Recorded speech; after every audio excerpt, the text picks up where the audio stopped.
अगले दिन सुबह जब मैंग की नींद टूटती है, वो सोचने लगता है अभी वो कहाँ पे है। फिर उसे कल रात के बारे में याद आने लगता है। वो सोचने लगता है उसने ये सब कुछ सिर्फ मुझे बचाने के लिए किया था, पर उसने मुझे इतने पैशनेटली टच क्यों किया। टी शर्ट पहनने के दौरान उसे बेड पे एक नोट मिलती है, जिन ने ये उसके लिए लिखा हुआ था। जिन ने वहाँ पे लिखा था, मैंने तुम्हें मार्क कर लिया है, तुम अपना बॉडी का ध्यान रखना, तुम मेरे घर पे जितनी देर चाहो उतनी देर रुक सकते हो। उस नोट को पढ़ के उसके चेहरे पे हंसी छा जाती है। तभी वहाँ पे एक बटलर आ जाता है। बटलर कहता है, मिस्टर जिन ने मुझे ये सब कुछ तुम्हें देने के लिए कहा है। सुबह जब वो निकल रहा था, उसके पास कुछ भी नहीं था तुम्हारे साइज का, इसीलिए उसने अपने कपड़े तुम्हें दे दिए थे। अंडरवेयर को देख के मैंग पूरी तरह से हैरान में था। बटलर कहता है, ये पूरी तरह से ब्रांड न्यू है, तुम उसके कपड़े पहन के अनकंफर्टेबल महसूस करोगे, इसीलिए उसने मुझसे कहा कि मैं तुम्हारे लिए कुछ ऐसे कपड़े खरीद लाऊं जो तुम्हें फिट आ जाए। ये सुन के मैंग सोचने लगता है, क्या मैंने मिस्टर जिन के अंडरवेयर पहने हैं। जब उसे पता चलता है कि उसने सच में मिस्टर जिन के अंडरवेयर पहने हैं, वो तो बहुत ही ज्यादा परेशान हो जाता है। फिर वो बटलर से कहता है,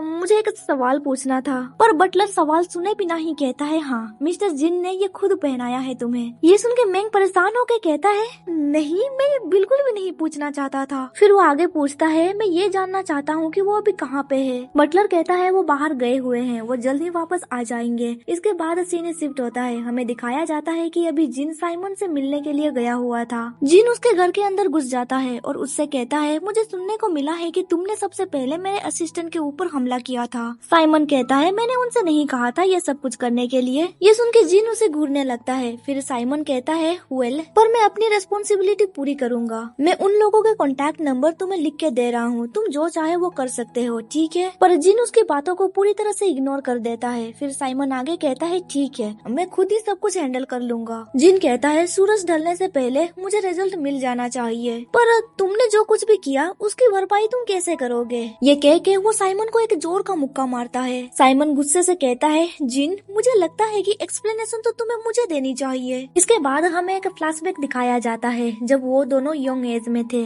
साइमन कहता है, बुरी बातों की चिंता मत करो, अब से हम भाई रहेंगे। जब जिन की मदर का देहांत हो जाता है, तब जिन उनके फुनेरल पे तुरंत नहीं गया था। वहाँ पे जाने के बजाय उसने डिसाइड किया, क्यों ना इस दबाव को मैं कम करूं जो मेरे ऊपर इतने सालों से थी। साइमन के साथ मिलके उसने पागलपन भरे काम किए। धीरे धीरे वो रेवेलियस बनता गया। उस समय साइमन उसके लिए बहुत ही इम्पोर्टेंट पर्सन था। साइमन की वजह से वो अपने सारे मिसफॉर्च्यून को भूलने लग गया था। पर सच तो ये था कि वो अपने रेस्पॉन्सिबिलिटी से दूर भाग रहा था। इसीलिए एक दिन वो साइमन से कहता है, मैं घर वापस जा रहा हूँ, तुम मेरे पीछे मत आना। तब साइमन ने उससे कहा था, आखिर तुम खुद को सोचते क्या हो, तुम जब चाहे मेरे पास आ जा नहीं सकते। इसके बाद सीन प्रेजेंट में शिफ्ट होता है। जिन कहता है, एनीवे इस बार तुमने जो कुछ भी किया वो हद से बढ़ के था। फिर वो अपना हाथ आगे बढ़ाता है। साइमन कहता है, क्या मैंने तुमसे कुछ भी नहीं चुराया है। जिन कहता है, तुम्हारे पास जो है वो मेरी मोम का है। ये सुन के साइमन हैरान में पड़ जाता है और वो जिन को परफ्यूम वापस कर देता है और कहता है,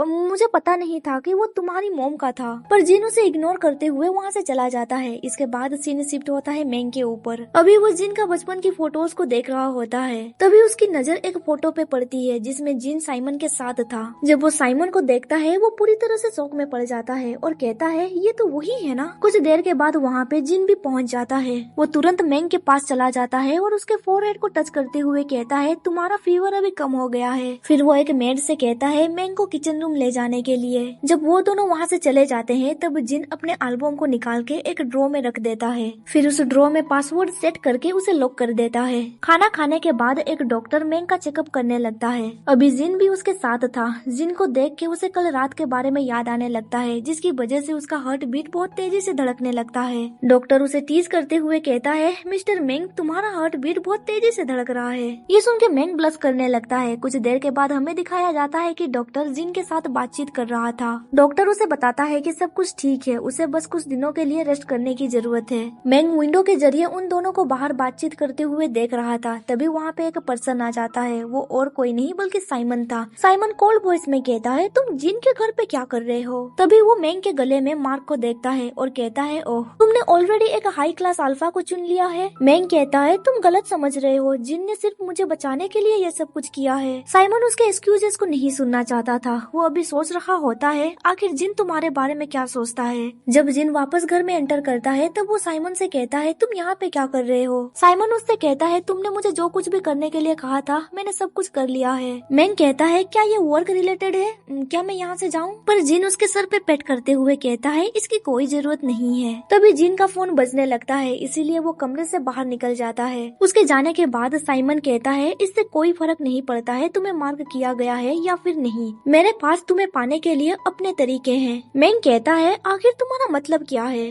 साइमन कहता है कुछ भी तो नहीं, मुझे बस जिन की चीजें चुराने में मजा आता है। ये सुन के मैंग कहता है तुम दोनों तो दोस्त हो ना, तुम ऐसा उसके साथ क्यों कर रहे हो? साइमन हंसते हुए कहता है क्या दोस्त, क्या उसने तुम्हें इसके बारे में बताया? मैंग कहता है मैंने तुम दोनों की पिक्चर्स देखी थी। ये सुन के साइमन इरिटेट होकर कहता है तुम्हें दूसरों के मामले में दूर रहना चाहिए। ये कह के वो घर से बाहर निकल जाता है। वो किसी को कॉल करते हुए कहता है मैं चाहता हूँ कि तुम लोग मुझे वो सामान पहुँचाओ। कुछ दिनों से एक रूमर्स फैल रही थी। ये रूमर्स था एक इंजेक्शन के बारे में। कहा जाता है कि इस इंजेक्शन के जरिए अल्फा फेरोमोन मार्क को रिमूव किया जा सकता है। किसी को भी नहीं पता है कि इस इलीगल ड्रग को किसने बनाया। इस इंजेक्शन के बारे में न्यूज़पेपर और सोशल मीडिया पे बहुत चर्चा चल रही थी, पर किसी को भी नहीं पता ये सच है या फिर नहीं। इस इंजेक्शन के बारे में ऑफिस में कुछ लोग बातचीत करने लगते हैं। उन लोगों की बातें सुन के मैंग हैरान हो जाता है और पूछता है क्या ऐसी चीजें सच में एग्जिस्ट करती है? तभी वहाँ पे प्रेसिडेंट जिन पहुँच जाता है, इसीलिए सारे एम्प्लॉय ऐसे एक्ट करने लगते हैं जैसे कि वो लोग बहुत मेहनत कर रहे हैं। इंजेक्शन के बारे में जानने के बाद मैंग सोचने लगता है क्या इससे हाई क्लास अल्फा मार्क को रिमूव किया जा सकता है? जिन को भी इस रूमर्स के बारे में पता था। इसके बाद सीन शिफ्ट होता है। हमें सिनान का घर दिखाया जाता है। आज वहाँ पे मैंग के पेरेंट्स गए हुए थे। सिनान का पिता कहता है क्या आप लोगों को अल्फा फेरोमोन मार्क रिमूवर के बारे में कुछ पता है? अभी ये दवा सिनान के कंपनी में डेवलप की जा रही है। ये सुन के मैंग की मदर को तो कुछ भी समझ में नहीं आ रहा था। तभी वहाँ पे सिनान की मदर आ जाती है और कहती है उन्हें वाला अल्फा के बारे में ये सब कुछ कैसे पता होगा। मैंग का पिता एक बीटा है और उसकी मदर एक ओमेगा है। सिनान की मदर कहती है इस इंजेक्शन के जरिए हाई क्लास अल्फा मार्क को हटाया जा सकता है। शायद सिनान इस प्रोजेक्ट का इंचार्ज है। अगर ऐसा हुआ तो सिनान अल्फा के लिए एक नई उम्मीद ला सकती है। फिर वो इवल स्माइल करते हुए कहती है अब समय आ गया है कि उन हाई क्लास अल्फा को भी पता चले मार्क लूटा जाना कैसा लगता है। तभी सिनान का फादर कहता है अब ऐसी नॉनसेंस बातें करना बंद करो। अगर किसी हाई क्लास अल्फा को इसकी भनक तक लग गई तो तुम्हें हेल से गुजरना होगा। सिनान की मदर कहती है ऐसा बिल्कुल भी नहीं होगा, सिर्फ कुछ ही लोगों को ही इसके बारे में पता है। फिर मैंग के पेरेंट्स से सिनान और मैंग के शादी के बारे में बातचीत करने लगते हैं, जिसपे सिनान की मदर कहती है मुझे लगता है कि हमें ये डिसीजन लड़कों के ऊपर छोड़ देना चाहिए। मैंग को ऑलरेडी मार्क कर दिया गया है, इसीलिए वो दोनों डेफिनेटली शादी करेंगे। इसमें जल्दबाजी क्या है? भले ही सिनान के पेरेंट्स ऐसा कह रहे थे, पर उनके मन में कुछ और चल रहा था। वो लोग चाहते हैं कि मैंग एक हाई क्लास अल्फा को पैदा करे, इसके बाद ही वो इस फैमिली का हिस्सा बन सकता है। सिनान का फादर कहता है मुझे सुनने को मिला है कि सिनान कुछ ही दिनों में वापस आने वाला है, इसीलिए मैं मैंग को एक बार खाने के लिए इनवाइट करूंगा। ये सुन के मैंग के पेरेंट्स बहुत ही ज्यादा खुश हो जाते हैं। इधर सिनान के पेरेंट्स सोच रहे होते हैं मैंग बस एक हाई क्लास अल्फा को पैदा कर दे, हमारी फैमिली एक अलग ही लीग तक पहुंच जाएगी। इसके बाद सीन शिफ्ट होता है ऑफिस के ऊपर। अभी मैंग उसी इंजेक्शन के बारे में सोच के बहुत ही ज्यादा परेशान हो रहा था। तभी वहाँ पे जिन आ जाता है और उससे कहता है तुम्हें क्या हो गया? उसकी आवाज सुन के वो शौक में पड़ जाता है और कहता है मुझे कुछ भी नहीं हुआ है, आप यहाँ पे कैसे? पर जिन सोच रहा होता है क्या तुम मुझसे इतना डरते हो? वो कहता है कुछ भी नहीं। ये कह के वो वहाँ से चला जाता है। कुछ देर के बाद हमें दिखाया जाता है जब वो काम कर रहा होता है, तभी उसके पास एक एम्प्लॉय आ जाता है और उसे धीरे से कहता है आज मुझे सुनने को मिला है कि मिस्टर जिन किसी के प्यार में पड़ गए हैं। मैंग पूछता है तुम्हें ये खबर कहाँ से मिली? वो एम्प्लॉय कहता है कि मैंने सब कुछ अपने कानों से सुना है। वो एक शादीशुदा लड़की है, पर इससे कोई फर्क नहीं पड़ता है। वो एक हाई क्लास ओमेगा है, वो किसी भी लड़की को अपनी ओर खींच ही लेगा। ये सब कुछ सुन के मैंग तो पूरी तरह से हैरान में पड़ गया था। फिर वो एम्प्लॉय आगे कहता है जब मैं कॉफी रूम की ओर जा रहा था, मुझे सुनने को मिला मिस्टर जिन अपने फोन से कुछ सवाल पूछ रहे थे। मिस्टर जिन कह रहे थे सीडी मुझे बताओ किसी का ब्रेकअप कैसे किया जा सकता है। फिर वो एम्प्लॉय आगे कहता है अब इसका सिर्फ एक ही मतलब हो सकता है, मिस्टर जिन कभी भी किसी के प्यार में नहीं पड़े हैं, पर अब वो किसी ऐसे पर्सन के प्यार में पड़ गए हैं जो ऑलरेडी एक रिलेशनशिप में है। अब वो जरूर उन कपल का ब्रेकअप करवा के रहेंगे, पर मुझे उनके लिए बहुत बुरा लग रहा है क्योंकि मदद के लिए वो इसके बारे में सीडी से पूछ रहे हैं। उसकी बातें सुन के मैंग सोचने लगता है मिस्टर जिन ने कभी भी इसके बारे में बात नहीं की। पर अभी मुझे ऐसा लग रहा है वो इसके बारे में केयर करते हैं। चाहे जो भी हो जाए, मुझे सिनान से ब्रेकअप करना होगा जितनी जल्दी हो सके। कुछ देर के बाद हमें दिखाया जाता है कि उसके लैपटॉप पे 2 मैसेज आए हुए थे। जिन ने उसे मैसेज किया था, मेरे ऑफिस रूम आओ, मुझे तुमसे कुछ बातचीत करनी है। ये मैसेज पढ़ के मैंग परेशान होने लगता है। अब इसके आगे क्या होने वाला है ये तो आपको अगले वीडियो पे पता चलेगा। यहाँ पे ये चैप्टर खत्म होता है। वीडियो आपको कैसी लगी कमेंट करके जरूर बताना।